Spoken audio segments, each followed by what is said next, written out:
ja Dovade. Se oli niinku tekemistä olla valmis siellä. Mä en ihan tarkalleen ottaen tiedä, että minkä takia silloin kun sulla on joku niinku selkeä tehtävä käsillä, joku asia mikä pitää tehdä, niin sun niinku aivot ihan väkisinkin haluaa miettiä vaan sitä jotain toista juttua. Eli mulla oli tässä tänään to-do-listalla puuttuvien tai muutamat hahmolta puuttuvien lyhärit, niin niiden kirjoittaminen, sitten pelin teaserin kirjoittaminen ja oli siellä listalla jotain muutakin. Ja mua vaan kiinnostaa ihan hulluna rupea katsoa ja miettimään, että miten me sisustetaan meidän avaruusauto. Mitä kaikkea sinne voisi laittaa. Sitten voisi laittaa valoa ja jotain valopaneeleita tonne ja tehdä tämmöisiä ja tommosia semmosia juttuja. Ihan niinku aivan älytöntä. Mutta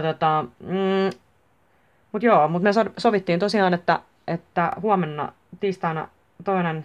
päivä helmikuuta niin me avataan Ilmo ja nettisivut ja kaikki, joten pitää saada niin kuin kaikki tehtyä tästä tänään, niin kuin nyt.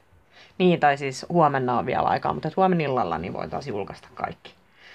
Ja eipä siinä mitään, pitää ryhtyä vaan tekemään. Mutta mä ajattelin, että mä voisin tässä samalla, kun mulla on muutamia noita lyhäreitä vielä tässä työn alla, niin mä ehkä voisin näyttää, että millä tavalla ainakin mun kohdalla lyhäri syntyy. Eli hahmon lyhyt kuvaus, joka julkaistaan meidän nettisivuilla, joka on vähän semmoinen niin kuin teaseri tai semmoinen, käytännössä hahmotiiseri.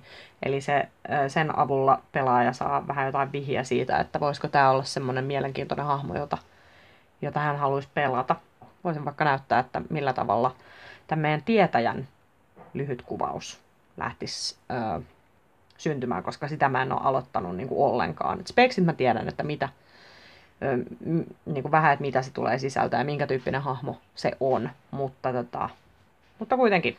Ja siis se, mitä mä nyt haluan korostaa tässä, tai aina jokaisessa lyhytkuvauksessa, on se, että tämän lyhytkuvauksen on luotava jonkinnäköinen mielikuva tästä hahmosta ja sen olemuksesta, jotta pelaaja pystyy arvioimaan, että haluuko hän pelata tätä hahmoa, tai voisiko siinä olla jotain sellaista uutta tai mielenkiintoista, joka olisi jotain sellaista, mitä pelaaja haluaisi pelata.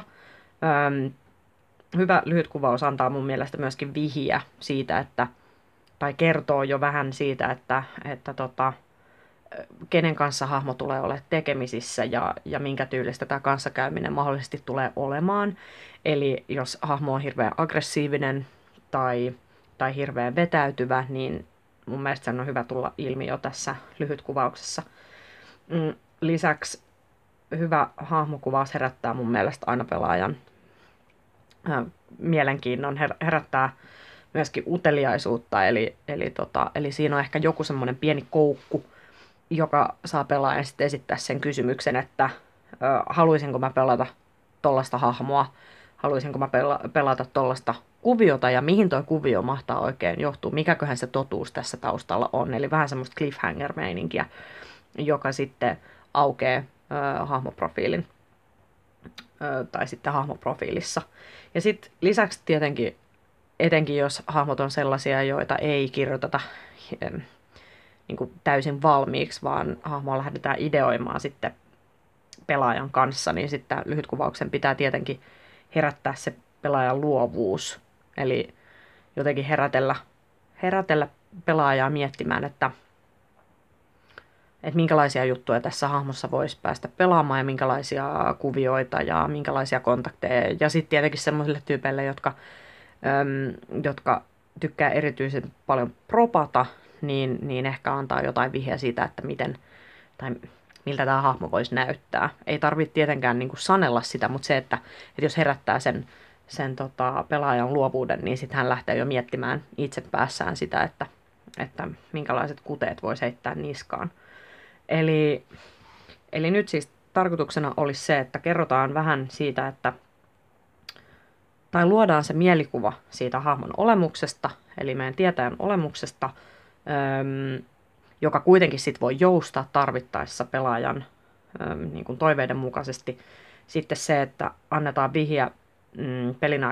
pelin aikana tapahtuvasta kanssakäymisestä, eli keitä nämä lähikontaktit mahdollisesti on, ja herätetään sitten se kiinnostus ja uteliaisuus tätä hahmoa ja sen kuvioita kohtaan. Eli tätä mä lähden tässä tavoittelemaan.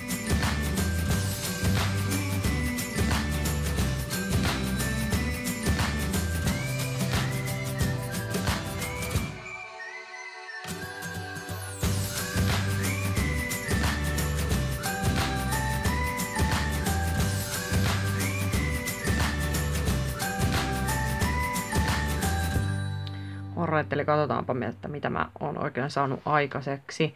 Eli tietäjä. Ulkopuoliset saattavat pitää tietäjää hulluuksia suoltavana noitana, mutta tässä yhteisössä hän on korkeassa, ellei jopa kaikista korkeammassa asemassa. Onhan tietäjä sentään Jumalan osoittama henkilö, jolle on suotu ennalta näkemisen lahja. Tietäjien aivojen sopukoihin on säilytty vuosisatojen ajan arvokasta tietoa uhrinmenojen tärkeydestä, niiden historiasta ja tietenkin Jumalasta. Lisäksi tietäjän tehtävänä on aina syksyn koettaessa ennustaa, kenen on seuraavaksi määrä lähteä Jumalan luokse, eli kenet yhteisön tulisi uhrata seuraavaksi. Mä nyt tosiaan muista, että olikohan se syksy, kevät. No, mä tarkistan Iidalta. Kaikkea ei voi muistaa. Mä oon jotenkin semmonen pelijohtaja, että kaikki pitää olla niinku kirjoitettuna jonnekin, koska mä keskityn yleensä niinku enemmän siihen struktuuriin kuin ja siihen, että miten asioista saadaan luotua niinku juonikuvioita ja sitä pelattavaa. Että tämmöiset yksityiskohdat kuin, että tapahtuuko seuraavan uhrauksen ennustaminen syksyllä vai keväällä. Eli tietäjä ei ole aatelissukua, tietäjät eivät koskaan ole, eikä hänellä ole perhettä. Hän on täysin omistautunut erilaisten ennusmerkkien tulkitsemiselle sekä yhteisön palvelemiselle. Asemansa ja ikänsä ansiosta häntä arvostetaan suuresti ja syytä onkin. Tietäjä ei katso hyvällä ketään, joka hänen sanansa uhmaa.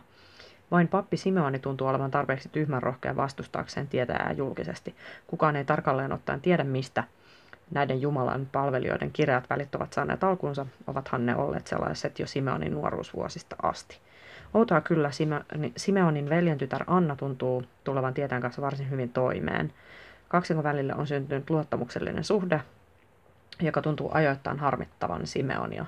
Jotkut epäilevät tietäjän muodostaneen läheisen suhteen Annaan ihan kiusallaan, mutta kukaan tuskin tietää, mikä näitä kahta ulkoisesti hyvin erilaista henkilöä mahtaa yhdistää. Annan lisäksi tietäjän lähipiiriin kuuluu Saara, joka tuntuu suhtautuvan tietäjään kuin Jumalasta seuraavaan. Siinä sitä nyt on.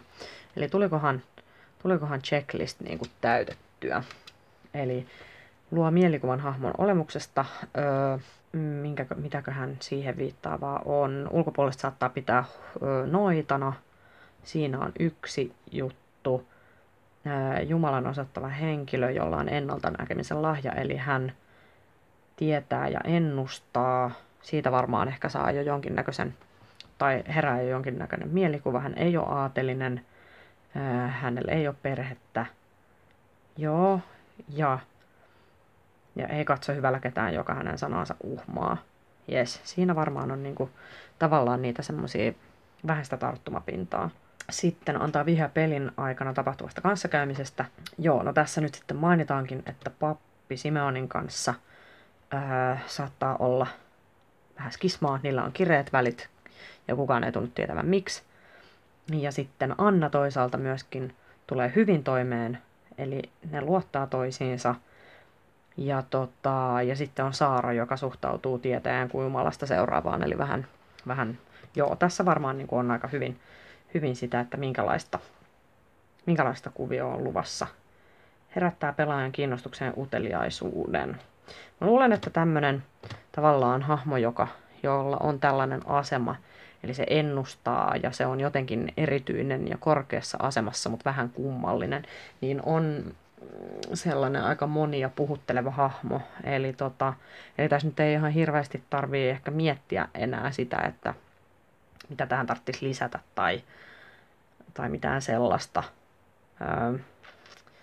koska se myy itsensä varmaan aika hyvin. Mä ainakin luotan siihen. Mä itse asiassa tiedän henkilöitä, jotka on toivonut pääsemänsä pelaamaan just nimenomaan tämän tyylistä niin kuin tietäjää tai ennustajaa tai vähän niin kuin noitaa. Niin tässä olisi nyt sitten semmoinen mahdollisuus. Ja tää tämmönen mystisyys se niinku myy aina.